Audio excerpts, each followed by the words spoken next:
ಎವಾಲ್ back ಕೂರ್ಗ್ನಲ್ಲಿ Siddapur dosa ಬಹಳನೇ famous. ಈಗ ನಮ್ಮ ಶೆಫ್ ಹೇಳ್ಕೊಡ್ತಾರೆ ನಮಗೆ ಹೇಗೆ ಮಾಡ್ತಾರೆ ಅಂತ. ಬನ್ನಿ ನೋಡೋಣ. ಇದು ಹಾಂ, ನಿಮ್ಮ ಹೆಸರೇನು ಶೆಫ್ ರವಿ ಅಂತ ಹೇಳ್ಬಿಟ್ಟು. ಓಕೆ, ಇದಿಲ್ಲಿ ಬಹಳ ಫೇಮಸ್ಸಾ? ಇಲ್ಲಿ ಭಾಳ ಫೇಮಸ್ ದೋಸೆ. No problem.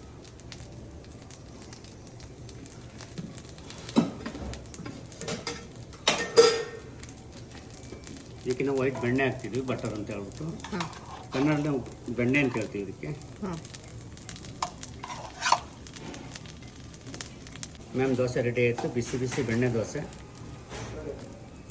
ಈ ದೋಸೆ ಒಟ್ಟಿಗೆ ನಮಗೆ ವೈಟ್ ಮಸಾಲ ಬರ್ತದೆ. ಹಾಂ, ಅದೇನು ಆಲೂಗಡ್ಡೆ ಪಲ್ಯ ಥರ ವೈಟ್ ಫುಲ್ಲು ಬಿಳಿ ಕಲರ್. ಅದರೊಟ್ಟಿಗೆ ನಾವು ಮೇಲ್ಗಡೆ ಒಂದು ಸ್ವಲ್ಪ ಬೆಣ್ಣೆ ಹಾಕ್ಕೊಡ್ತೀವಿ. ಹಾಂ, ಓಕೆ. ತುಂಬ ಕ್ರಿಸ್ಪಿ ಆಗಿದೆ. ಫಸ್ಟು ಚಟ್ನಿ ಜೊತೆ ತಿನ್ನೋಣ.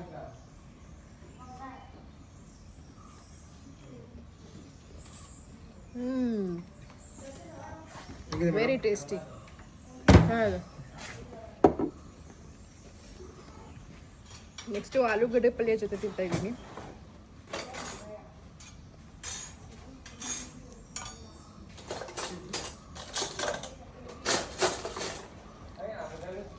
Very delicious.